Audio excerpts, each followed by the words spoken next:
Hello every one. അപ്പോൾ നമ്മൾ ഇന്ന് പുതിയൊരു ബുക്ക് സ്റ്റാർട്ട് ചെയ്യാൻ പോവുകയാണ് കേട്ടോ. BPAG 174 സസ്റ്റൈനബിൾ ഡെവലപ്മെൻറ്റ് എന്ന് പറയുന്ന ബുക്കാണ് നമ്മൾ ഇന്ന് സ്റ്റാർട്ട് ചെയ്യാൻ പോകുന്നത്. അതിൽ യൂണിറ്റ് 1 നമ്മൾ ഇന്ന് ഡിസ്കസ് ചെയ്യുന്നത്. ഇതിനു മുമ്പ് ഞാൻ ഇതിൽ ഒരുപാട് സബ്ജക്റ്റ് അപ്ലോഡ് ആക്കിയിട്ടുണ്ട്. പക്ഷേ ചിലതൊന്നും ഫുള്ളായിട്ടില്ല, പല ബ്ലോക്കുകളും ഫുള്ളായിട്ടില്ല. അപ്പം അതൊന്നും ആലോചിച്ച് ടെൻഷൻ അടിക്കേണ്ട. നമ്മൾ എക്സാമിൻ്റെ മുൻഗണനാക്രമം അനുസരിച്ച് നമ്മൾ ബാക്കിയുള്ള കാര്യങ്ങളൊക്കെ ഫുള്ളായിട്ട് അപ്ലോഡ് ചെയ്യുന്നതായിരിക്കും കേട്ടോ. അപ്പോൾ നമ്മൾ ഇന്ന് സസ്റ്റൈനബിൾ ഡെവലപ്മെൻറ്റ് സ്റ്റാർട്ട് ചെയ്യാൻ പോവുകയാണ്. സോ നമ്മൾ ഫസ്റ്റ് ബ്ലോക്ക് ആയിട്ടുള്ള കൺസെപ്റ്റ് ഓഫ് സസ്റ്റൈനബിൾ ഡെവലപ്മെൻറ്റ് എന്ന് പറയുന്നതിൽ ഒന്നാമത്തെ യൂണിറ്റ് ആയിട്ടുള്ള meaning, nature and the scope of sustainable development നമ്മൾ സ്റ്റാർട്ട് ചെയ്യാൻ പോവാണ്. അപ്പോൾ സാധാരണ ഞാൻ എല്ലാ വീഡിയോയിലും പറയുന്ന പോലെ ഈ ഒരു വീഡിയോ കണ്ടിട്ട് മാത്രം നിങ്ങൾക്ക് എക്സാം എഴുതാൻ പോയാലും നല്ല മാർക്ക് സ്കോർ ചെയ്യാൻ പറ്റും.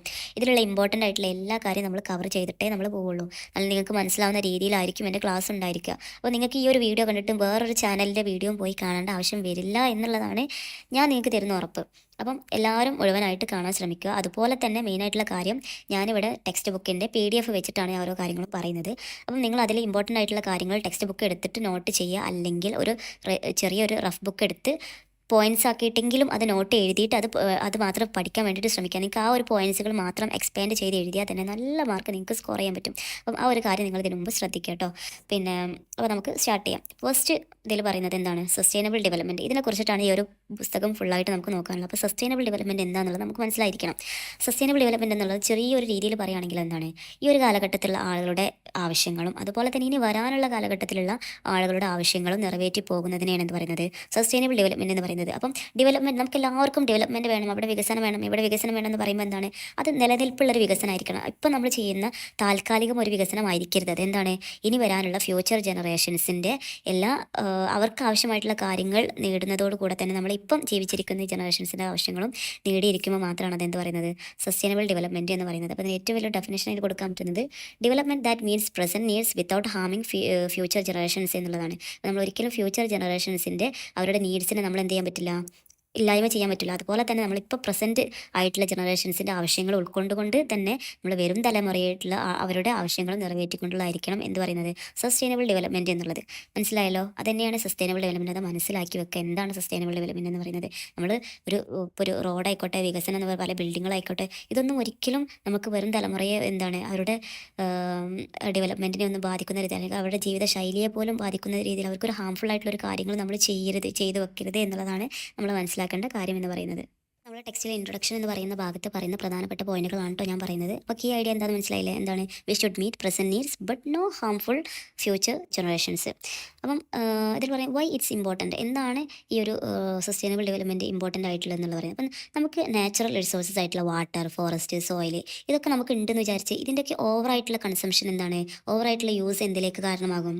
നമ്മുടെ ഡീഫോറസ്റ്റേഷനിലേക്ക്, അതുപോലെ തന്നെ പൊല്യൂഷന്, climate change, loss of animals, ഇതിലൊക്കെ കാരണം. നമുക്ക് വെള്ളം ഉണ്ട് വെച്ചാൽ നമ്മൾ അത് ഓവറായിട്ട് ഉപയോഗിക്കാൻ പാടുണ്ടോ? ഇല്ല. അതൊക്കെ എന്താണ്, നമ്മളൊരു ലിമിറ്റ് വെച്ചിട്ട് അത് എന്താണ്, അത് ഇല്ലാതായി കഴിഞ്ഞാൽ നമുക്ക് ഒരിക്കലും ഉണ്ടാക്കാൻ പറ്റുന്ന സാധനമല്ല ഈ വെള്ളം എന്ന് പറയുന്നത്. അപ്പം അതിൻ്റെയൊക്കെ ആ ഒരു അതിൻ്റെ മൂല്യം അറിഞ്ഞുകൊണ്ട് തന്നെ നമ്മളത് ഉപയോഗിക്കണം എന്നുള്ളതാണ്.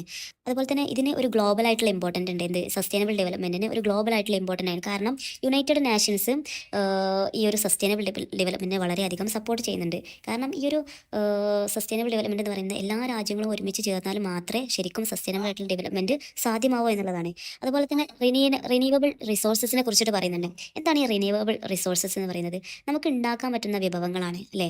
അപ്പം നോൺ റിന്യൂവബിൾ എന്ന് പറയുന്നത് നമുക്ക് ഒരിക്കലും ഉണ്ടാക്കാൻ പറ്റാത്തതാണ് എന്ത്, നോൺ റിന്യൂവബിൾ എന്ന് പറയുന്നത്. അപ്പോൾ റിന്യൂവബിൾ റിസോഴ്സസിന് എക്സാമ്പിൾ പറയുകയാണെങ്കിൽ നമുക്ക് ഫോറസ്റ്റ്, വാട്ടർ, ഇതൊക്കെ പറയുന്നത് നമുക്ക് എന്താണ് ഒരുവിധം നമ്മുടെ ഒരു ചെയ്തികൾ കൊണ്ട് നമുക്കത് ഉണ്ടാക്കാൻ പറ്റും. ഇപ്പോൾ കുറേ മരങ്ങൾ എന്താണ് നട്ടുപിടിപ്പിച്ച് നമുക്കതൊരു ഫോറസ്റ്റ് ആക്കി മാറ്റാൻ പറ്റും. അതുപോലെ തന്നെ വാട്ടർ കുറഞ്ഞ അളവിൽ മാത്രം ഉപയോഗിക്കുമ്പം അതെന്താണ്, അത് മഴയിലൂടെയും അതുപോലെ തന്നെ നല്ല രീതിയിൽ അത് ഉപയോഗിക്കുമ്പോൾ അതുകൊണ്ട് നമ്മുടെ അടുത്തേക്ക് വീണ്ടും വരുന്നു. അപ്പം അത് നമ്മൾ ഉപയോഗിക്കുന്ന രീതിയിലാണ് നമുക്കതിൻ്റെ എന്താണ് റിന്യൂവബിൾ ആയിട്ടുള്ള റിസോഴ്സ് നമ്മൾ കൂടുതലായിട്ട് നല്ല രീതിയിൽ ഉപയോഗിക്കുമ്പോഴാണ് നമുക്ക് ഏറ്റവും ഹെൽപ്ഫുൾ ആയിട്ട് രീതിയിൽ നമുക്ക് ഇങ്ങോട്ട് തന്നെ തിരിച്ചു വരുന്നത് അല്ലേ. അപ്പം എന്താ ഈ ഇങ്ങനത്തെ സംഭവങ്ങൾ ഓവർ യൂസ് ചെയ്യുന്നത് എന്തിന് കാരണമാവും?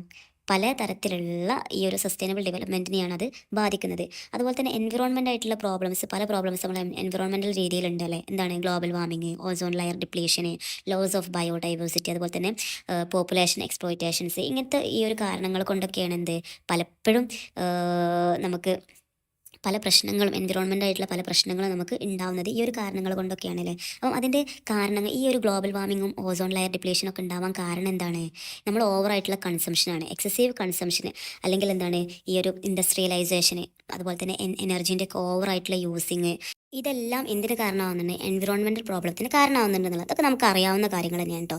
എൻവിറോൺമെന്റൽ പ്രോബ്ലംസ് എന്തൊക്കെയാണ്? അതിന് കാരണങ്ങൾ എന്തൊക്കെയാണ്? എന്നൊക്കെയുള്ള ഇതിന് മനസ്സിലാക്കേണ്ട കാര്യം എന്താ വെച്ചാൽ നമുക്ക് റിന്യൂവബിൾ ആയിട്ടുള്ള റിസോഴ്സസുകൾ മാത്രം നമ്മൾ കൂടുതലായിട്ട് ഉപയോഗിക്കുക. അല്ലാത്തപ്പോൾ നമ്മൾ എന്താണ് ഈ ഫോസിൽ ആയിട്ടുള്ള ഫ്യൂൽസ് നമ്മളെ ഡീസൽ ഇതൊക്കെ കൽക്കരി ഇങ്ങനത്തെ സംഭവങ്ങളൊക്കെ എന്ന് പറയുമ്പോൾ അതൊക്കെ ഓൾറെഡി ഇതിലുള്ള സംഭവങ്ങൾ നമ്മൾ കുഴിച്ചെടുക്കുന്നതാണ്.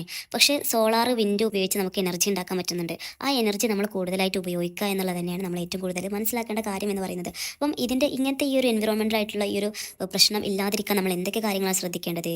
യൂസ് ഓഫ് റിന്യൂവബിൾ എനർജി എന്നുള്ളതാണ്. ഇപ്പം വിൻഡ്, സോളാർ തുടങ്ങിയിട്ടുള്ള അതുപോലെ തന്നെ വാട്ടർ തുടങ്ങിയിട്ടുള്ളതിൽ നിന്നുള്ള എനർജി കൂടുതലായിട്ട് ഉപയോഗിക്കുക. അതുപോലെ തന്നെ എഫോറസ്റ്റേഷൻ നമ്മൾ കൂടുതലായിട്ട് മരങ്ങളൊക്കെ വെച്ച് പിടിപ്പിച്ച് ഈ ഒരു ഡീഫോറസ്റ്റേഷൻ നമ്മൾ തടയുക. അതുപോലെ തന്നെ പൊല്യൂഷൻസിന് ഉണ്ടാക്കാൻ കാരണമാവുന്ന കാര്യങ്ങളൊക്കെ നമ്മൾ ചെയ്യാതിരിക്കുക. അതുപോലെ തന്നെ നമ്മളെ പോപ്പുലേഷൻ കൺട്രോൾ ചെയ്യുക. ഇതൊക്കെയാണ് നമുക്കൊരു നല്ല രീതിയിൽ നമുക്ക് ചെയ്യാൻ പറ്റും. അതൊക്കെ നിങ്ങൾക്ക് അറിയാവുന്ന കാര്യങ്ങൾ തന്നെയാണ് ട്ടോ. ഇത് മാത്രമേ നമ്മുടെ ടെക്സ്റ്റിൽ ഒരു ഇൻട്രൊഡക്ഷൻ എന്നുള്ള രീതിയിൽ നമ്മൾ പറയുന്നുള്ളൂ. പിന്നീട് നമ്മുടെ ടെക്സ്റ്റിൽ പറയുന്ന മറ്റൊരു കാര്യമാണ് മീനിങ് ഓഫ് സസ്റ്റൈനബിൾ ഡെവലപ്മെൻറ്റ് എന്നുള്ളത്. ഓൾറെഡി പറഞ്ഞ കാര്യമാണ്. നമ്മളെ മീനിങ് എന്താണ്? Development that needs present needs without ഹാമിങ് ഫ്യൂച്ചർ ജനറേഷൻസ് എന്നുള്ളത്. അതന്നെയാണ് അതിൻ്റെ മീനിങ് എന്ന് പറയുന്നത്. ഇപ്പോൾ വേൾഡ് കമ്മീഷൻസ് ഒക്കെ ഇതിന് കുറേ ഡെഫിനിഷൻസ് ഒക്കെ കൊടുത്തിട്ടുണ്ട്. അപ്പം അവരുടെ കീഴിൽ അവർ കോമൺ ഫ്യൂച്ചർ എന്ന് പറയുന്ന ഒരു പ്രൊജക്റ്റ് 1987 എല്ലാ ഒരു വേൾഡ് നാഷൻസും കൂടിയിട്ട് ഒരു പ്രൊജക്റ്റ് നടപ്പാക്കി 1987 അവർ കോമൺ ഫ്യൂച്ചർ എന്ന് പറയുന്നത്. ഇതിലൊക്കെ പറയുന്നത് സസ്റ്റൈനബിൾ ഡെവലപ്മെൻറ്റിനെ കുറിച്ചിട്ടാണ് ഇതിൽ പറയുന്നത്. ഇപ്പം അതിൽ അവർ കൊടുത്തിട്ടുള്ള ഡെഫിനേഷൻ എന്ന് പറയുന്നത് meeting the needs of the present without compromising future needs എന്നുള്ളതാണ് ഇതിൽ കൊടുത്തിട്ടുള്ളത്. അഥവാ ഇതിൻ്റെ ഒരു കോർ മീനിങ് എന്ന് പറയുന്നത് എന്താണ്? ഈ റിസോഴ്സുകൾ വൈസായിട്ടും അതുപോലെ തന്നെ കെയർഫുൾ ആയിട്ടുള്ള അതിൻ്റെ ഉപയോഗം, അതുപോലെ തന്നെ നമ്മൾ ഈ ഒരു ജനറേഷൻസിനും ഇനി വരാനുള്ള ജനറേഷൻസിൻ്റെ ഇടയിലും നമ്മൾ ഒരു സത്യസന്ധത പുലർത്തിയിട്ടുണ്ട് എന്നുള്ളൊരു ഉറപ്പ്, ആ ഒരു പറയുക, അതൊരു ഇക്വിറ്റിയാണ് അവിടെ, ഒരു ഫെയർനെസ് ബിറ്റ്വീൻ ജനറേഷൻസ് ആണ് അവർ അവിടെ പറയുന്നത്. അപ്പം അഥവാ നമ്മുടെ ബാലൻസ് ആയിട്ടുള്ള ഒരു പറയുക, ഒരു എക്കണോമിക്കൽ അതുപോലെ തന്നെ ഡെവലപ്മെൻറ്റും അതുപോലെ തന്നെ എൻവിറോൺമെൻറ്റൽ പ്രൊട്ടക്ഷനും രണ്ടും ഒരുമിച്ച് നടന്നിട്ടുണ്ട് എന്നൊരു ഉറപ്പ്. അതല്ലെങ്കിൽ രണ്ടും. അപ്പോൾ നമുക്ക് ഈ ഒരു എൻവിറോൺമെൻറ്റൽ പ്രൊട്ടക്ഷൻസ് മാത്രം നോക്കിയിട്ടുണ്ടെങ്കിൽ ഈ ലോകത്ത് അല്ലെങ്കിൽ ഈ ഒരു രാജ്യത്ത് അങ്ങനെ എന്തെങ്കിലും ഒരു ഡെവലപ്മെൻറ്റ് നടക്കുമെന്ന് നിങ്ങൾ വിചാരിക്കുന്നുണ്ടോ? ഇല്ല. അപ്പം രണ്ട് ഇമ്പോർട്ടൻ്റ് ആണ്. സാമ്പത്തികമായിട്ടുള്ളൊരു വളർച്ചയും ഇമ്പോർട്ടൻ്റ് ആണ്. അതുപോലെ തന്നെ ഈ ഒരു സസ്റ്റൈനബിൾ ആയിട്ടുള്ള ഡെവലപ്മെൻറ്റ്, നമ്മുടെ റിസോഴ്സസിൻ്റെയൊക്കെ നല്ല രീതിയിലുള്ള ഉപയോഗം ഒരിക്കലും നമ്മുടെ വരും തലമുറയെ ഹാംഫുൾ ആവാത്ത രീതിയിൽ, ബാധിക്കാത്ത രീതിയിലുള്ള ആ ഒരു നല്ലൊരു ഡെവലപ്മെൻറ്റ് ആണ് പറയുന്നത്, നല്ലൊരു സസ്റ്റൈനബിൾ ഡെവലപ്മെൻറ്റ് എന്നുള്ളതിൽ ഇവിടെ അർത്ഥമാക്കുന്നത് എന്നുള്ളതാണ് അവിടെ പറയുന്നത് കേട്ടോ. അതാണ് അവിടെ പറയുന്നത്. അതുപോലെ പലരും എന്നോട് പറയുന്നൊരു പ്രശ്നമാണ് നിങ്ങളുടേത് സ്പീഡ് കൂടുതലാണെന്നുള്ളത്. അപ്പോൾ സ്പീഡ് കൂടുതലാണെങ്കിൽ സ്പീഡ് കുറയ്ക്കാനുള്ള ഓപ്ഷൻ നമ്മുടെ യൂട്യൂബിൽ തന്നെ ഉണ്ട് കേട്ടോ. സ്പീഡ് കുറവാണെന്നുള്ളവർക്ക് സ്പീഡ് കൂട്ടും ചെയ്യാം കേട്ടോ. അതിനുള്ള ഓപ്ഷന് അതിൽ തന്നെ ഉണ്ട്. അപ്പോൾ അതിനനുസരിച്ച് ക്ലാസ് കേട്ടാൽ മതി. എല്ലാവർക്കും നീട്ടി വലിച്ച് പറയുന്നത് താല്പര്യപ്പെടാത്ത ആളുകളാണെന്നുള്ളത് അറിഞ്ഞുകൊണ്ടാണ് ഞാൻ ആവശ്യങ്ങൾ മാത്രം സംസാരിച്ച് അത്യാവശ്യം സ്പീഡിൽ തന്നെ പറയുന്നത് കേട്ടോ. പിന്നീട് നമ്മുടെ ടെക്സ്റ്റിൽ പറയുന്നത് നേച്ചർ ഓഫ് സസ്റ്റൈനബിൾ ഡെവലപ്മെൻറ്റ് എന്ന് പറയുന്നത്. അപ്പം ഈ ഒരു സസ്റ്റൈനബിൾ ഡെവലപ്മെൻറ്റ് ഒരു സ്വഭാവം എന്ന് പറയുന്നത് എന്താണ്? ഈ ഒരു സസ്റ്റൈനബിൾ ഡെവലപ്മെൻറ്റ് എന്ന് പറയുന്നത് ശരിക്കും ഒരു പ്രോസസ്സാണല്ലേ. ഇത് ചേഞ്ച് ആവാം. എന്തൊക്കെ കാരണങ്ങൾ കൊണ്ട് ഇത് ചേഞ്ച് ആവാൻ പറ്റും? ഒരു റിസോഴ്സസിൻ്റെ ഉപയോഗം വെച്ച് സസ്റ്റൈനബിൾ ഡെവലപ്മെൻറ്റ് ചേഞ്ച് ആവും. അതുപോലെ തന്നെ ഇൻവെസ്റ്റ്മെൻറ്റ് ഡിസിഷൻസിൽ, അതുപോലെ തന്നെ ടെക്നോളജി, നമ്മൾ പലതരത്തിലുള്ള ടെക്നോളജി ഉപയോഗിക്കുമ്പോൾ അത് സസ്റ്റൈനബിൾ ഡെവലപ്മെൻറ്റിൻ്റെ ഒരു സ്വഭാവം കൂടിയോ കുറഞ്ഞോ ഒക്കെ നിൽക്കാം. അപ്പോൾ ഇതൊരു ഫിക്സ്ഡ് ആയിട്ടുള്ള ഒരു കണ്ടീഷൻ അല്ല ഈ സസ്റ്റൈനബിൾ ഡെവലപ്മെൻറ്റ് എന്ന് പറയുന്നത്. അപ്പം നമ്മൾ ഉപയോഗിക്കുന്ന സാധന സാമഗ്രികൾ, തീരുമാനങ്ങൾക്കനുസരിച്ച് പോലും മാറാം, ഈ ഒരു സസ്റ്റൈനബിൾ ഡെവലപ്മെൻറ്റിൻ്റെ സ്വഭാവം മാറാം എന്നുള്ളതാണ്. ഇപ്പം ഇൻസ്റ്റിറ്റ്യൂഷനായിട്ടുള്ള ചേഞ്ചസ് കാരണമോ ഒക്കെ വരാം, ഇതിൻ്റെ ഒരു സ്വഭാവത്തിന് മാറ്റം വരാം എന്നുള്ളത് മാത്രം മനസ്സിലാക്കുക. ഇത് അതുപോലെ തന്നെ ഈ ഒരു സസ്റ്റൈനബിൾ ഡെവലപ്മെൻറ്റ് എന്ന് പറയുന്നത് ഒരു എൻവിറോൺമെൻറ്റ് തരത്തിൽ മാത്രമല്ല, നമ്മുടെ എക്കോണമി ആയിക്കോട്ടെ, സൊസൈറ്റി ആയിക്കോട്ടെ, ടെക്നോളജി, ഇതിലൊക്കെയുള്ള ഒരു സമഗ്രമായിട്ടുള്ള ഒരു ഡെവലപ്മെൻറ്റ് തന്നെയാണ് പറയുന്നത് ഈ ഒരു സസ്റ്റൈനബിൾ ഡെവലപ്മെൻറ്റ് എന്ന് പറയുന്നത്. ഒരു ഓവറോൾ ഹ്യൂമൻ വെൽ ബീയിങ് ആണ് ഈ ഒരു സസ്റ്റൈനബിൾ ഡെവലപ്മെൻറ്റ് എന്നതുകൊണ്ട് ഉദ്ദേശിക്കുന്നത്. നമ്മുടെ ഈ ഒരു ഒരു സസ്റ്റൈനബിൾ ആയിട്ടുള്ള ഡെവലപ്മെൻറ്റ് എന്ന് പറയുമ്പോൾ ഒരിക്കലും ഒരു നമ്മുടെ ഈ ഒരു നമ്മുടെ നേച്ചറായിട്ടുള്ള വരുന്ന കാര്യങ്ങൾ മാത്രമല്ല, നമ്മുടെ സാമ്പത്തികപരമായിട്ടും നമ്മുടെ സാമൂഹികപരമായിട്ടുള്ള ഒക്കെ വെൽ ബീയിങ് തന്നെയാണ് നമ്മുടെ സസ്റ്റൈനബിൾ ഡെവലപ്മെൻറ്റ് എന്നതുകൊണ്ട് ഉദ്ദേശിക്കുന്നത്. പിന്നീട് നമ്മുടെ ടെക്സ്റ്റിൽ പറയുന്നത് ഒബ്ജക്റ്റീവ്സ് ഓഫ് എൻവിറോൺമെൻറ്റൽ അഡ്മിനിസ്ട്രേഷൻ, അഥവാ ഈ പാരിസ്ഥിതികമായിട്ടുള്ള അഡ്മിനിസ്ട്രേഷൻ്റെ കുറച്ച് ലക്ഷ്യങ്ങളാണ് അവിടെ പറയുന്നത്. കുറച്ച് പോയിന്റുകളായിട്ട് നമ്മുടെ ടെക്സ്റ്റിൽ കൊടുത്തിട്ടുണ്ട്. ഇതിൽ ഫസ്റ്റ് നോട്ട് ചെയ്ത് വെച്ചോളൂ. ഫസ്റ്റ് സിമ്പിൾ നോട്ടിങ് കേട്ടോ. ഫസ്റ്റ് എക്കോസിസ്റ്റം പ്രൊട്ടക്ഷൻ എഴുതുക. അതെന്താ പറയുന്നത് വെച്ചാൽ, ഈ എക്കോസിസ്റ്റം പ്രൊട്ടക്ഷൻ എന്ന് പറയുമ്പം മെയിനായിട്ട് ഈ എക്കോസിസ്റ്റം പ്രൊട്ടക്റ്റ് ചെയ്യുക എന്നുള്ളത് തന്നെയാണ്. അപ്പം അവരുടെ എന്താണ് ഒരു എക്കോളജിക്കൽ ബയോസ്ഫിയർ ഫങ്ഷൻസൊക്കെ അതിനൊക്കെ ആവശ്യമായിട്ടുള്ള എസെൻഷ്യൽ ആയിട്ടുള്ള ഒരു എക്കോളജിക്കൽ പ്രോസസ്സ് എന്താണ് മെയിൻറ്റെയിൻ ചെയ്യുക, എക്കോസിസ്റ്റംസ് മെയിൻറ്റെയിൻ ചെയ്യുക എന്നുള്ളത് തന്നെയാണ് അതിൽ ഫസ്റ്റത്തെ കാര്യം. അവർക്കൊരു ആവാസ വ്യവസ്ഥകൾ ഉണ്ടാവും, അതുപോലെ തന്നെ പ്രൊട്ടക്റ്റ് ചെയ്യുക എന്നുള്ളതാണ് അതിൽ ഒന്നാമത്തെ കാര്യം പറയുന്നത്. രണ്ടാമത്തെ കാര്യം ബയോഡൈവേഴ്സിറ്റി കൺസർവേഷൻ എന്ന് പറയുന്നത്.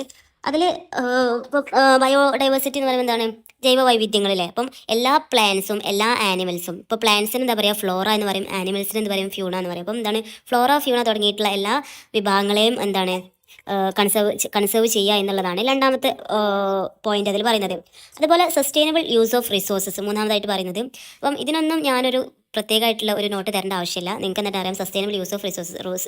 ഈ നമ്മുടെ ഈ റിസോഴ്സസിൻ്റെ ഒക്കെ ഉള്ള സസ്റ്റൈനബിൾ ആയിട്ടുള്ള യൂസ്.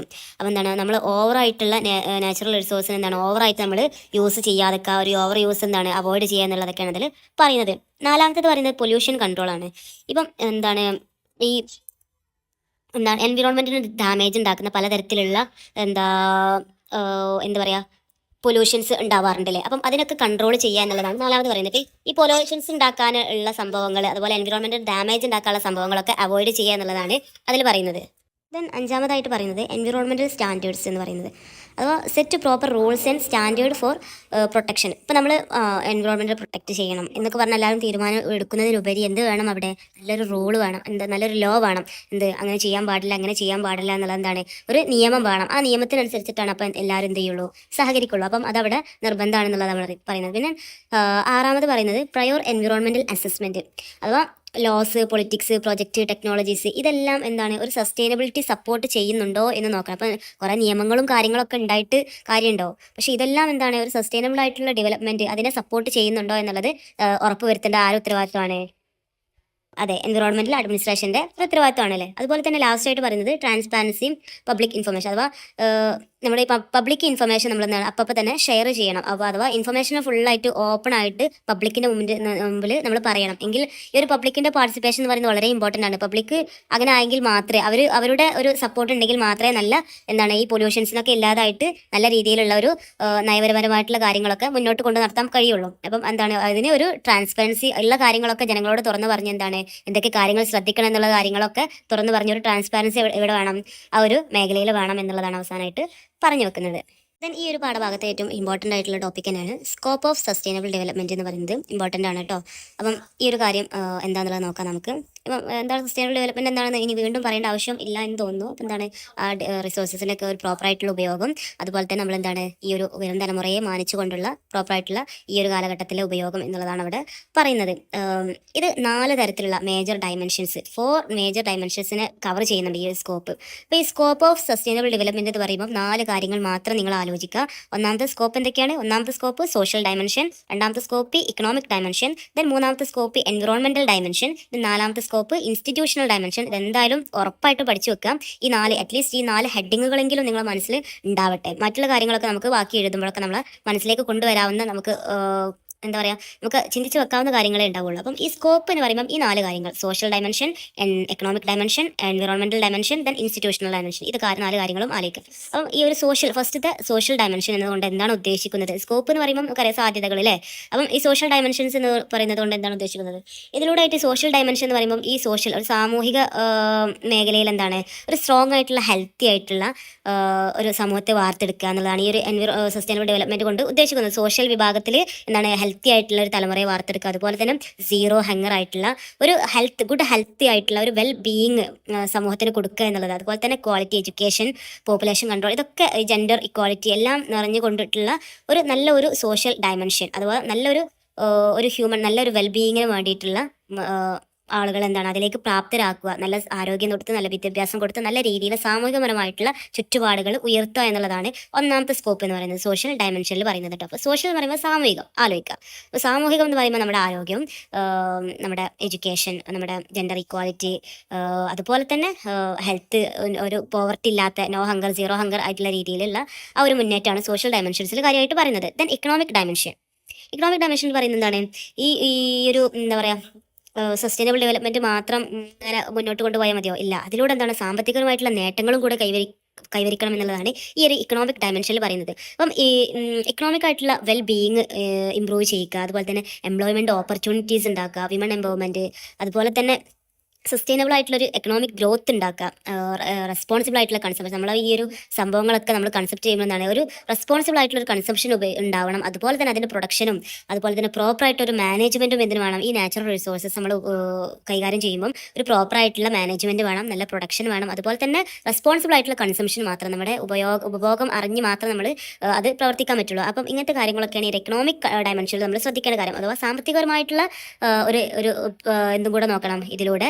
എംപ്ലോയ്മെൻറ്റ് ഓപ്പർച്യൂണിറ്റീസ് കൂട്ടുക, അതുപോലെ തന്നെ എക്കണോമിക് ആയിട്ടുള്ള വെൽ ബീയിങ് ഇമ്പ്രൂവ് ചെയ്യുക, ഇങ്ങനത്തെ കാര്യങ്ങളൊക്കെ ശ്രദ്ധിക്കുക കേട്ടോ. അപ്പം ഇതൊക്കെ എക്കണോമിക് എന്ന് പറയുമ്പോൾ ഇതൊക്കെ നമ്മുടെ മനസ്സിലേക്ക് ഓടി വരണം. ദെൻ മൂന്നാമതായിട്ട് പറയുന്നത് എൻവിറോൺമെൻറ്റൽ ഡയമെൻഷനാണ്. ഇപ്പം എൻവിറോൺമെൻറ്റൽ എന്ന് പറയുന്നത് അപ്പോൾ കൂടുതലായിട്ട് ആർക്ക് പ്രാധാന്യം കൊടുക്കണം, ഈ നേച്ചറിന് അല്ലേ. പ്രൊട്ടക്ട് നേച്ചർ, അതുപോലെ തന്നെ റെഡ്യൂസ് പൊല്യൂഷനെ റെഡ്യൂസ് ചെയ്തിട്ടുള്ള അഥവാ എന്താണ് ക്ലീൻ വാട്ടർ സാനിറ്റൈസേഷനൊക്കെ യൂസ് ചെയ്തിട്ട്, അതുപോലെ തന്നെ use of clean and renewable energy, കൂടുതലായിട്ട് നമ്മൾ എന്ത് ഉപയോഗിക്കുക, സോളാർ വിൻഡ് തുടങ്ങിയിട്ടുള്ള കാര്യങ്ങളൊക്കെ ഈ ഒരു എനർജികളൊക്കെ കൂടുതലായിട്ട് ഉപയോഗിക്കുക എന്നുള്ളതാണ്. അതുപോലെ തന്നെ റെഡ്യൂസ് ഗ്രീൻ ഹൗസ് ഗ്യാസസ്, നമ്മൾ ഗ്രീൻ ഹൗസസ് ഗ്യാസസ് ഉൽപ്പാദനം നമ്മൾ കുറക്കുക. നമുക്ക് എങ്ങനെ ചെയ്യാൻ പറ്റും, ഒരുപാട് മരങ്ങളൊക്കെ നടുന്നതിലൂടെ നമുക്ക് എന്താണ് ഒരുപാട് കാർബൺ ഡൈ ഓക്സൈഡൊക്കെ ആര് കുടിക്കും, മരങ്ങൾ കുടിക്കൂലേ. അപ്പം അവരത് വലിച്ചെടുക്കുമ്പോൾ ഈ ഒരു ഭൂമിയിൽ നിന്ന് എന്താണ് കാർബൺ ഡൈ ഓക്സൈഡിൻ്റെ അളവ് കുറയും. അപ്പം ഇതൊക്കെ എന്താണ് കുറക്കുക എന്നുള്ള ഇങ്ങനത്തെ കാര്യങ്ങളൊക്കെ നമുക്ക് ചെയ്യാൻ പറ്റും. അതുപോലെ തന്നെ പ്രൊട്ടക്ട് ബയോഡൈവേഴ്സിറ്റി, ഈ കാര്യങ്ങൾ. അപ്പോൾ എൻവിറോൺമെൻറ്റിൽ കൂടുതൽ ഇമ്പോർട്ടൻറ്റ് കൊടുക്കുന്നത് എൻവിറോൺമെൻ്റ് ആയിട്ടുള്ള കാര്യത്തിന് തന്നെ, പൊല്യൂഷൻസിന്, അതുപോലെ തന്നെ റിന്യൂവബിൾ ആയിട്ടുള്ള എനർജി കൂടുതൽ ഉപയോഗിക്കുന്നതിന്, നമ്മുടെ നേച്ചറിനെ പ്രൊട്ടക്ട് ചെയ്യുന്നത്, ഈ ഒരു കാര്യത്തിന് വേണ്ടിയിട്ടൊക്കെയാണ് ഇതിൽ കൂടുതലായിട്ട് ഇമ്പോർട്ടൻറ്റ് കൊടുക്കാൻ മാത്രം ആലോചിക്കുക എൻവിറോൺമെൻറ്റൽ ഡയമെൻഷനിൽ കേട്ടോ. അതുപോലെ തന്നെ നാലാമത് പറയുന്നത് ഇൻസ്റ്റിറ്റ്യൂഷണൽ ഡയമെൻഷൻ. എന്താണ് ഇൻസ്റ്റിറ്റ്യൂഷൻ? ഇപ്പം ഇങ്ങനത്തെ സംഭവങ്ങളൊക്കെ ഉണ്ടായി എങ്കിൽ ആ ഒരു കാര്യം എന്താണ് കൂടുതലായിട്ട് മനോഹരമായിട്ട് നടപ്പാക്കാൻ പറ്റുമോ? ഇല്ല. അതിനെന്ത് വേണം, ഒരു സ്ട്രോങ് ആയിട്ടുള്ള ഒരു ഇൻസ്റ്റിറ്റ്യൂഷൻ വേണം, സ്ട്രോങ് ആയിട്ടുള്ള സിസ്റ്റംസ്, ലോസ്, പോളിസീസ്, ഇങ്ങനത്തെ സംഭവങ്ങളൊക്കെ വരണം. അഥവാ ഒരു സ്ട്രോങ് സിസ്റ്റം ആൻഡ് ഗവേണൻസ് വേണം എന്നുള്ളതാണ്. അപ്പം കൂടുതൽ ഇൻഫ്രാസ്ട്രക്ചർ ഇന്നോവേഷൻസ് ഒക്കെ അതിൽ നമ്മൾക്ക് ഉപയോഗിക്കാനും, അതുപോലെ തന്നെ നമുക്ക് ജസ്റ്റിസ് ഇൻ്റർനാഷണൽ ആയിട്ടുള്ള ഒരു കോർപ്പറേഷൻസിനും ഒക്കെ വേണ്ടിയിട്ട് എന്ത് വേണം, നമുക്ക് നല്ല ശക്തമായിട്ടുള്ള എന്ത് വേണം, ഒരു ഗവേണൻസ് വേണം എന്നുള്ളതാണ് ഇൻസ്റ്റിറ്റ്യൂഷണൽ ഡയമെൻഷൻസിൽ പറയുന്നത്. ഇപ്പോൾ ഒന്നുമില്ല, ഞാനൊരു എക്സാമ്പിൾ പറയാം. ഇപ്പോൾ കോഴിക്കോട് ബീച്ചിൻ്റെ ഇപ്പോഴത്തെ കാര്യമാണ് പറയുന്നത്. കോഴിക്കോട് ബീച്ചിൻ്റെ അവസ്ഥ എന്തായിരുന്നു, വളരെ ശോചനീയമായിട്ടുള്ള അവസ്ഥ. ആളുകളൊക്കെ വന്നു പോകുന്നു, ഒരുപാട് ആളുകൾ കാണുന്നു, വേസ്റ്റൊക്കെ അവിടെ ഇടുന്നു. ആ ഒരു എപ്പോഴും എന്താണ് ഒരു വൃത്തികേടുള്ള ഒരു സാഹചര്യമായി നമ്മളൊക്കെ കോഴിക്കോട് ബീച്ചിൽ. പക്ഷേ ഇന്നത്തെ കോഴിക്കോട് ബീച്ചിലെ സാഹചര്യം എന്താ, വളരെ മനോഹരമായിട്ടുള്ള ഒരു ഗവേണൻസ് ആണ് ഇപ്പോൾ അവിടെ ആയി വന്നിട്ടുള്ളത്. കാരണം എന്താണ്, ഇത് ഇപ്പോൾ ജനങ്ങൾ തന്നെ അതിന് മുൻകൈ എടുത്ത് പോലീസുകാരും നിയമം എല്ലാം അനുസരിച്ച് എന്താണ് അവർ രണ്ടുപേരും കൂടെ കൈകോർത്തപ്പോൾ എന്താണ് അവിടെ തന്നെ മനോഹരമായി എന്നുള്ളതാണ്. അപ്പം ഇത് ഒരു സ്ട്രോങ് ആയിട്ടുള്ള നിയമങ്ങൾ വേണം താനും, നമ്മളെല്ലാവരും അതിലൂടെ സഹകരിക്കുകയും ചെയ്യണം. എങ്കിൽ മാത്രമേ എന്തായിട്ട് ഒരു വളരെ മനോഹരമായിട്ടുള്ള ആ ഒരു രീതിയിൽ അവിടെ നടന്നു പോകുള്ളൂ. ആ കാര്യം മാത്രം ആലോചിക്കുക ഇൻസ്റ്റിറ്റ്യൂഷണൽ ഡയമെൻഷൻസിൽ കേട്ടോ. അപ്പം നമ്മൾ സ്ട്രോങ് ആയിട്ടുള്ള ഗവേണൻസ് വേണം എന്നുള്ളത് തന്നെയാണ്. അതുപോലെ തന്നെ എന്ത് വേണം, ഇൻ്റർനാഷണൽ ആയിട്ടുള്ള കോർപ്പറേഷൻ. ഈ ഒരു നേച്ചറായി ബന്ധപ്പെട്ട സംഭവം ഒരു രാജ്യത്തിന് മാത്രം അതീതമല്ല. കാരണം എല്ലാ രാജ്യങ്ങളും ഈ ഒരു യൂണിവേഴ്സ് ആയിട്ടുള്ള ഒരു പ്രോബ്ലം ആണ് അതൊക്കെ. അപ്പം എല്ലാവരും കൂടെ മുൻകൈ എടുത്ത് അത് പ്രശ്നങ്ങൾ പരിഹരിച്ച് എല്ലാവരും കൂടെ ഒരുമിച്ച് മുന്നോട്ട് പോകുക എന്നുള്ളതാണ് ഏറ്റവും നല്ല മാർഗ്ഗം എന്ന് പറയുന്നത്. അപ്പം ആ ഒരു കാര്യങ്ങളൊക്കെയാണ് ആ ഒരു ഭാഗത്തിൽ പറയുന്നത്. പിന്നെ അതുപോലെ അതിന് താഴെ ഒരു ചെറിയൊരു ഭാഗം പറയുന്നുണ്ട് SDGs അഥവാ സസ്റ്റൈനബിൾ ഡെവലപ്മെൻറ്റ് ഗോൾസിനെ കുറിച്ചിട്ട് പറയുന്നുണ്ട്. അതെന്താണ്, set by united nations in 2015 അല്ലേ. 17 ഗോൾസാണ് ഈ യുണൈറ്റഡ് നാഷൻസ് എല്ലാവരും കൂടെ കൂടിയിട്ട് 17 ലക്ഷ്യങ്ങൾ ഉണ്ടാക്കി, 169 എന്താണ് ടാർഗറ്റ്സ് ഉണ്ടാക്കി, 232 ഇൻഡിക്കേറ്റേഴ്സ് ഉണ്ടാക്കി. ഇതൊക്കെ ആ ഒരു തീരുമാനത്തിൽ ഉണ്ടായിട്ടുള്ള സംഭവമാണ്. അപ്പം അതെന്താണെന്ന് ചോദിച്ചാൽ നമ്മൾ ജസ്റ്റ് ഒന്ന് മനസ്സിലാക്കിക്കുക, നമുക്ക് പഠിക്കാനുണ്ടതിനെ കുറിച്ചിട്ട്. എന്താണ്, no poverty, zero hunger, quality education, clean energy, ഇങ്ങനത്തെ സംഭവങ്ങളൊക്കെയാണ് ഇതിൽ പറയുന്നത്. നമുക്ക് പഠിക്കാനുണ്ടോ, അതേഴ്സ് ഇവിടെ പറഞ്ഞു എന്ന് മാത്രം പറയുന്നുള്ളൂ. അതുപോലെ നമ്മുടെ ടെക്സ്റ്റിലെ മറ്റൊരു ഇമ്പോർട്ടൻ്റ് ആയിട്ടുള്ള കാര്യമാണ് ഇനി പറയാൻ പോകുന്നത്. അപ്പം നിങ്ങളെല്ലാവരും നോട്ട് എഴുതുക കേട്ടോ. Important principles and features of sustainable development ആണ് പറയുന്നത്. ഇതിൽ കുറച്ച് പോയിന്റുകൾ പറയുന്നുണ്ട്. പോയിന്റുകൾ എന്താണെന്നുള്ളത് ജസ്റ്റ് ഒന്ന് നോട്ട് ചെയ്യുക. ഫസ്റ്റ് പറയുന്നത് എന്താണ്, തത്വങ്ങളാണ് കേട്ടോ. പ്രിൻസിപ്പിൾസ് എന്ന് പറയുമ്പോൾ തത്വങ്ങളാണ്. എന്തൊക്കെ തത്വങ്ങളാണ് ഇതിൽ ഈ ഒരു സസ്റ്റൈനബിൾ ഡെവലപ്മെൻറ്റുമായിട്ട് ബന്ധപ്പെട്ട് പറയുന്നത് എന്നുള്ളതാണ് ഇവിടെ പറയുന്നത്. അതിൽ ഫസ്റ്റ് പറയുന്നത് കൺസർവേഷൻ ഓഫ് എക്കോസിസ്റ്റംസ്. എന്താണ്, എക്കോസിസ്റ്റംസ് കൺസർവേഷൻ ചെയ്യുക, അഥവാ അതിനെ സംരക്ഷിക്കുക എന്നുള്ളത്. അപ്പോൾ നാച്ചുറൽ റിസോഴ്സസ് മുഴുവനും പ്രൊട്ടക്റ്റ് ചെയ്യുക, അതുപോലെ എക്കോസിസ്റ്റംസ് പ്രൊട്ടക്റ്റ് ചെയ്യുക, എക്കോളജിക്കൽ ആയിട്ടുള്ള ഒരു ബാലൻസ് നിലനിർത്തി കൊണ്ടുപോകുക എന്നുള്ളത്. നമ്മുടെ ലാൻഡ്, വാട്ടർ, എയർ, ഇങ്ങനത്തെ കാര്യങ്ങളൊക്കെ എന്താണ് നമ്മൾ മെയിൻറ്റെയിൻ ചെയ്യുക, അതാണ് ഇക്കോസിസ്റ്റംസ് എന്ന് പറയുന്നത് കേട്ടോ. അതുപോലെ തന്നെ അതിൽ ഇമ്പോർട്ടൻ്റ് ആയിട്ടുള്ള കാര്യമാണ് അക്വാറ്റിക് എക്കോസിസ്റ്റംസ്.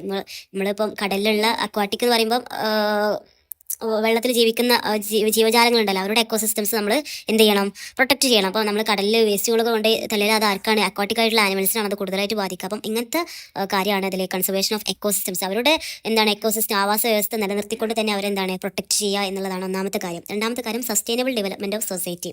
ഇപ്പം ഒരു സൊസൈറ്റിക്ക് എന്ത് വേണം, സസ്റ്റൈനബിൾ ഡെവലപ്മെൻറ്റ് വേണം. അഥവാ അവരുടെ ബേസിക് ആയിട്ടുള്ള നീഡ്സ് എൻഷുർ ചെയ്യണം. അതുപോലെ തന്നെ അവർക്ക് shelter, food, health, education, employment, ഇതൊക്കെ അവർക്ക് എന്താണ് ബേസിക് ആയിട്ടുള്ള നീഡ്സാണ്. ഇതൊക്കെ ഉണ്ടെന്ന് ഉറപ്പ് വരുത്തുക. എങ്കിൽ മാത്രമേ എന്താണ് ഒരു നല്ലൊരു ഹെൽത്തി ആയിട്ടുള്ള ഒരു സ്റ്റേബിൾ ആയിട്ടുള്ള ഒരു സൊസൈറ്റിയെ വാർത്തെടുക്കാൻ പറ്റുള്ളൂ. അപ്പം ഇതൊക്കെ ഒരു സസ്റ്റൈനബിൾ ഡെവലപ്മെന്റ് ഓഫ് സൊസൈറ്റി എന്ന് പറയുന്ന വിഭാഗത്തിൽ നമുക്ക് പെടുത്താം. ഒന്നുമില്ല, സസ്റ്റൈനബിൾ ഡെവലപ്മെന്റ് ഓഫ് സൊസൈറ്റി എന്ന് പറഞ്ഞാൽ സൊസൈറ്റിക്ക് എന്തൊക്കെ വേണം? ആരോഗ്യം, food, shelter, health, education, employment, ഇങ്ങനത്തെ സംഭവങ്ങളൊക്കെ വേണം എന്നുള്ളത് ജസ്റ്റ് ആലോചിച്ച് കേട്ടോ. പ്രിൻസിപ്പൽ തത്വങ്ങളാണ് കേട്ടോ, ഇതൊക്കെ വേണം എന്നുള്ളത് തത്വങ്ങളാണ്, ഇതൊക്കെ നിർബന്ധമാണ് എന്നുള്ളത്. ദെൻ മൂന്നാമത് പറയുന്നത് കൺസർവേഷൻ ഓഫ് ബയോഡൈവേഴ്സിറ്റി. ഇപ്പോൾ അവരുടെ ബയോഡൈവേഴ്സിറ്റി എന്താണ് നമ്മൾ സംരക്ഷിക്കണം അല്ലേ? അഥവാ നമ്മുടെ എല്ലാ പ്ലാന്റ്സിനെയും എല്ലാ ആനിമൽസിനെയും നമ്മൾ സംരക്ഷിക്കേണ്ട ഉത്തരവാദിത്തം നമുക്കാണല്ലേ. ഇപ്പം അതിൽ തന്നെ എക്സ്റ്റിങ്ഷൻ ഓഫ് സ്പീഷീസ്, പല ജന്തുക്കൾക്കും വംശനാശം സംഭവിച്ചിട്ടുണ്ടാവും, അല്ലെങ്കിൽ വംശനാശത്തിന് സാധ്യതയുള്ള ജീവജാലങ്ങളുണ്ടാവും. അവരെ പ്രൊട്ടക്ട് ചെയ്യുക എന്ന് പറയുന്നത് നമ്മുടെ ഡ്യൂട്ടിയാണ്. അപ്പം അതിനൊക്കെ മുൻഗണന കൊടുക്കുക എന്നുള്ളതാണ് കൺസർവേഷൻ ഓഫ് ബയോഡൈവേഴ്സിറ്റിയിൽ പറയുന്നത്. ദെൻ നാലാമത് പറയുന്നത് പോപ്പുലേഷൻ കൺട്രോൾ. ഇപ്പം റാപ്പിഡ് ആയിട്ടുള്ള ഒരു പോപ്പുലേഷൻ ഇൻക്രീസ് ചെയ്യുന്നത് എന്തിനൊക്കെ കാരണമാവും? ഇപ്പം നമ്മുടെ ഈ ഒരു നാച്ചുറൽ റിസോഴ്സ് എന്ന് പറയുമ്പോൾ എപ്പോഴും എന്താണ് അതിന് അഥവാ ഒരു സ്ഥിരമായിട്ടുള്ള ലഭ്യത മാത്രമേ ഉണ്ടാവുള്ളൂ. അപ്പം ആളുകൾ കൂടുമ്പോൾ അതിന് ഡിമാൻഡ് കൂടും. ഡിമാൻഡ് കൂടുമ്പോൾ എന്താണ് എൻവിറോൺമെന്റലായിട്ട് ഡാമേജ് ഉണ്ടാവും. അത് കാരണമാവും. അത് നമുക്ക് കൺട്രോൾ ചെയ്യാൻ കഴിയാതാവും, അതുപോലെ തന്നെ മാനേജ് ചെയ്യാൻ കഴിയാതാവും. അപ്പോൾ ഈ പോപ്പുലേഷനെ കൺട്രോൾ ചെയ്യുക എന്ന് പറയുന്നതും അതിലൊരു തത്വമായിട്ട് പറയുന്ന കാര്യമാണ് കേട്ടോ. അതുപോലെ തന്നെ അഞ്ചാമതായിട്ട് പറയുന്നത് കൺസർവേഷൻ ഓഫ് ഹ്യൂമൻ റിസോഴ്സസ്.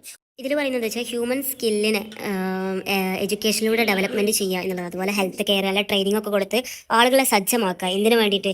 അഥവാ നല്ല സ്കില്ലുള്ള അല്ലെങ്കിൽ ഇതിനെക്കുറിച്ചിട്ട് നല്ല ബോധമുള്ള ആളുകൾക്കാണ് എന്ത് ഈ എൻവയോൺമെൻറ്റ് എത്രത്തോളം സംരക്ഷിക്കേണ്ടതിൻ്റെ ആവശ്യകത അവർക്ക് മനസ്സിലാവുള്ളൂ. അവർക്ക് നല്ല അറിവുണ്ടെങ്കിൽ മാത്രമേ അവരെന്താണ് ഇതൊക്കെ സംരക്ഷിക്കാനുള്ള മുൻകൈകളൊക്കെ എടുത്തു. അപ്പം എന്താണ് നല്ല രീതിയിലുള്ള ഒരു ഹ്യൂമൻ റിസോഴ്സസ് തന്നെ ഉണ്ടാക്കുക എന്നുള്ളതാണ് ഈ ഒരു പോയിന്റിൽ ഇവിടെ പറയുന്നത്. കാരണം ആളുകൾക്ക് വിദ്യാഭ്യാസം കിട്ടിയെങ്കിൽ മാത്രമേ അതിൻ്റെ ആവശ്യകത എന്താണെന്നുള്ളത് അവർക്ക് മനസ്സിലാവും. അപ്പോൾ നല്ലൊരു സമൂഹത്തെ വാർത്തെടുക്കുക എന്നുള്ളതാണ് ഒരു ഹ്യൂമൻ റിസോഴ്സ്, നല്ലൊരു ഹ്യൂമൻ റിസോഴ്സ് തന്നെ ഉണ്ടാക്കുക എന്നുള്ളതാണ് ഇതിലൂടെ പറയുന്നത് കേട്ടോ. അതുപോലെ ആറാമതായിട്ട് പറയുന്നത് സിറ്റിസൺസ് പാർട്ടിസിപ്പേഷൻ. ഇപ്പോൾ നമ്മൾ നേരത്തെ പറഞ്ഞതുപോലെ പബ്ലിക് ഇൻവോൾവ്മെന്റ് എന്ന് പറയുന്നത് വെരി എസെൻഷ്യൽ ആയിട്ടുള്ള ഒന്നാണ്. അതുപോലെ അവരുടെ സപ്പോർട്ട് നമുക്ക് വേണം. അവർ നമ്മുടെ ഈ ലോസ് ഒക്കെ നിയമാനുസൃതമായി അനുസരിച്ച് അതുപോലെ ചെയ്യുമ്പോൾ മാത്രമാണ് എന്ത് വരുന്നത് നല്ല ഒരു സക്സസ്ഫുൾ ആയിട്ടുള്ള ഒരു റിസൾട്ട് നമുക്ക് കാണാൻ പറ്റുന്നത്. അപ്പോൾ അവരുടെ പോപ്പുലേഷൻ അവരുടെ ഒരു പബ്ലിക് ആയിട്ടുള്ള ഇൻവോൾവ്മെന്റ് ഉറപ്പ് വരുത്തുക എന്നുള്ളതാണ്. ദെൻ ഏഴാമതായിട്ട് പറയുന്നത് ഇന്റർനാഷണൽ കോപ്പറേഷൻ ആണ്. ഇപ്പോൾ ഞാൻ പറഞ്ഞല്ലോ ഇതൊരു കേവലം ഒരു രാജ്യത്തിന് മാത്രം വരുന്ന പ്രശ്നങ്ങളല്ല, എല്ലാ രാജ്യങ്ങൾക്കും ഒരുപോലെ വരുന്ന പ്രശ്നങ്ങളാണ്. സോ എല്ലാവരും കൂടി ഒരുമിച്ച് ഒരു ഗ്ലോബൽ ആയിട്ടുള്ള ഒരു ഒരു തീരുമാനത്തിൽ എത്തണം. അതുപോലെ തന്നെ അതിൽ എന്തെങ്കിലും ടെക്നോളജീസ് കാര്യങ്ങളൊക്കെ ഉണ്ടെങ്കിൽ അത് മറ്റുള്ള രാജ്യങ്ങൾക്ക് അവർ ഷെയർ ചെയ്യണം. അതുപോലെ ഫണ്ടുകൾ കൈകാര്യം ചെയ്യണം. അതുപോലെ അതിനെക്കുറിച്ചിട്ടുള്ള അറിവുകൾ നോളേജ് മറ്റുള്ള രാജ്യങ്ങൾക്ക് കൈമാറണം. അങ്ങനെ പലതരത്തിലുള്ള ഒരു ഇന്റർനാഷണൽ സഹകരണം എന്തിൽ ആവശ്യമാണ്? ഈ ഒരു സസ്റ്റൈനബിൾ ഡെവലപ്മെന്റ് ആയിട്ടുള്ള ഇതിന്റെ പ്രിൻസിപ്പിളിൽ ആവശ്യമാണ് എന്നുള്ളതാണ് പറയുന്നത്. It's very important. ഈ 7 കാര്യങ്ങളാണ് ഇതിൽ പറയുന്നത്. 7 വളരെ ഇമ്പോർട്ടന്റ് ആയിട്ടുള്ള കാര്യങ്ങളാണ്. നിങ്ങൾക്ക് ഓർത്ത് വെക്കാൻ പറ്റുന്ന പ്രിൻസിപ്പിൾ. അധികം ഇതിൽ കൺസർവേഷനെ കുറിച്ചിട്ടാണ് പറയുന്നത്. ഇപ്പോൾ ഓരോ കൺസർവേഷനെ കുറിച്ചിട്ട് പറയുന്നുണ്ട്. അപ്പം ഇതൊക്കെ നിങ്ങൾക്ക് ഓർത്ത് വെക്കാൻ എന്തെങ്കിലും കോഡ് വെച്ച് എങ്ങനെയെങ്കിലുമൊക്കെ നിങ്ങൾ അത് ഓർത്ത് വെക്കുക കേട്ടോ. അതുപോലെ ലാസ്റ്റ് ആയിട്ട് ഇതിൽ പറയുന്നത് ഇതിന്റെ ഫീച്ചേഴ്സ് പറയുന്നുണ്ട്. ഇപ്പം ഇങ്ങനത്തെ ഈ ഒരു സ്കോപ്പും ഒബ്ജക്റ്റീവ്സും ഒക്കെ നമ്മൾ എന്ത് ചെയ്യണം? ഫുൾഫിൽ ചെയ്യണമെങ്കിൽ കുറച്ച് ഫീച്ചേഴ്സ് നമുക്ക് വേണം. അഥവാ ഒരു സസ്റ്റൈനബിൾ ആയിട്ടുള്ള ഒരു എക്കണോമിക് ഡെവലപ്മെന്റിനെ കുറിച്ച് നമ്മൾ പ്ലാൻ ചെയ്യുമ്പോൾ കുറച്ച് കാര്യങ്ങൾ കുറച്ച് ഫീച്ചേഴ്സ് ഒക്കെ നമ്മൾ ഇംപ്ലിമെന്റ് ചെയ്യൽ നിർബന്ധമാണ്. ആ കാര്യങ്ങളാണ് ആ ഒരു ഫീച്ചേഴ്സ് ആണ് ഇവിടെ പറയുന്നത്. അതിൽ ഒന്നാമത് പറയുന്നത് റെഡ്യൂസ് ഗ്രീൻ ഹൗസ് ഗ്യാസസ്. നമ്മൾ പറഞ്ഞ പോലെ തന്നെ CO2 എന്തൊക്കെയാണ് കുറക്കുക എന്നുള്ളത്. അപ്പോൾ നമ്മൾ ഈ ഒരു ഗ്ലോബൽ വാർമിങ്, എയർ പൊല്യൂഷൻസ് ഇതൊക്കെ കുറയാൻ കാരണമാകും. അപ്പം ഈ ഗ്രീൻ ഹൗസ് ഗ്യാസസ് റെഡ്യൂസ് ചെയ്യുന്ന കാര്യങ്ങൾ നമ്മൾ മുൻകൈ എടുത്തിപ്പം നമ്മൾ മരങ്ങൾ വെച്ച് പിടിപ്പിക്കുക എന്ന് പറയുന്ന പോലെ അങ്ങനത്തെ ഈ ഗ്രീൻ ഹൗസ് ഗ്യാസസ് അഥവാ നമുക്ക് ഹാനികരമാവുന്ന ഈ വാതകങ്ങളൊക്കെ ഉൽപ്പാദനം നമുക്ക് എങ്ങനെ കുറക്കാൻ പറ്റും എന്നുള്ളത് നമ്മൾ അതിനനുസരിച്ച് പ്രവർത്തിക്കുക എന്നുള്ളതാണ് first, reduce green house gases. രണ്ടാമത് പറയുന്നത് യൂസ് ഓഫ് റിന്യൂവബിൾ എനർജി. ഇപ്പം നമ്മൾ സോളാർ, വിൻഡ്, വാട്ടർ തുടങ്ങിയിട്ടുള്ള എനർജികളൊക്കെ ഉപയോഗിക്കുക. Reduce fossil fuels. നമ്മൾ ഈ പെട്രോൾ, ഡീസൽ ഇങ്ങനത്തെ സംഭവങ്ങളൊക്കെ അതൊക്കെ ഒരു വട്ടം കുഴിച്ച് കഴിഞ്ഞാൽ പിന്നെ അവിടെ നമുക്ക് കിട്ടൂല. അപ്പം അതൊക്കെ ഈ ഭൂമിയിലുള്ള അതിൻ്റെ എത്രത്തോളം അവശിഷ്ടങ്ങൾ ഭൂമിയിലുണ്ട് അത്രത്തോളം മാത്രമേ നമുക്ക് അതിൽ നിന്ന് കിട്ടും. അപ്പം അതിനെ മാത്രം ആശ്രയിക്കാതെ നമ്മൾ ഈ റിന്യൂവബിൾ ആയിട്ടുള്ള എനർജിയൊക്കെ ആശ്രയിച്ച് മാത്രം ജീവിക്കുക എന്നുള്ളതാണ് ഇവിടെ പറയുന്നത്. ഈ കാര്യങ്ങളൊക്കെ നമ്മൾ ഇമ്പോർട്ടൻ്റ് ആയിട്ടുള്ള കാര്യങ്ങളാണ് കേട്ടോ. അപ്പം നിങ്ങൾക്ക് ഇതൊക്കെ അറിയാവുന്ന കാര്യങ്ങൾ തന്നെയാണ്. പക്ഷേ ഈ കാര്യങ്ങളൊക്കെ ഉണ്ടെങ്കിൽ മാത്രമേ ആ തത്വങ്ങളൊക്കെ കൂടുതൽ നല്ല രീതിയിൽ ഇംപ്ലിമെന്റ് ആക്കാൻ പറ്റുള്ളൂ. ദെൻ മൂന്നാമത് പറയുന്നത് എക്കോ ഫ്രണ്ട്ലി പ്രാക്ടീസസ് അഥവാ ഒരു എക്കോ ഫ്രണ്ട്ലി ആയിട്ടുള്ള പ്രാക്ടീസ് ആളുകൾക്ക് കൊടുക്കുക. അപ്പം നമ്മൾ ഈ ഗ്രീൻ ആർക്കിടെക്ചർ എന്നൊക്കെ പറയുന്ന പോലെ അതിനൊക്കെ പ്രൊമോട്ട് ചെയ്യാം. ഒരു എൻവിറോൺമെന്റൽ സേഫ് ആയിട്ടുള്ള സംഭവങ്ങളൊക്കെ ഉപയോഗിച്ച് അതിൻ്റെ മെത്തേഡുകളൊക്കെ ഉപയോഗിച്ച് നമ്മൾ പുതിയ കൺസ്ട്രക്ഷൻസും കാര്യങ്ങളൊക്കെ കൊടുക്കുക എന്നുള്ള രീതിയൊക്കെയാണ് ഇവിടെ എക്കോ ഫ്രണ്ട്ലി പ്രാക്ടീസസ് എന്നുകൊണ്ട് ഉദ്ദേശിക്കുന്നത് കേട്ടോ. അതുപോലെ തന്നെ കൺസർവേഷൻ ഓഫ് നാച്ചുറൽ റിസോഴ്സസ്. നമ്മൾ ഈ നാച്ചുറൽ റിസോഴ്സ് ആയിട്ടുള്ള ഫോറസ്റ്റ്, വാട്ടർ, ഇതിൻ്റെയൊക്കെ എന്താണ് ഇതിനൊക്കെ പ്രൊട്ടക്റ്റ് ചെയ്യുക എന്നുള്ളതാണ്. ഇപ്പോൾ ഫോറസ്റ്റിനെയും വാട്ടറിനെയും ഇതിനൊക്കെ നമ്മൾ പ്രൊട്ടക്റ്റ് ചെയ്തിട്ടുള്ള ഒരു ഉപയോഗം മാത്രമേ നമുക്ക് ഉണ്ടായിരിക്കാൻ പാടുള്ളൂ എന്നുള്ളതാണ് അവിടെ പറയുന്നത്.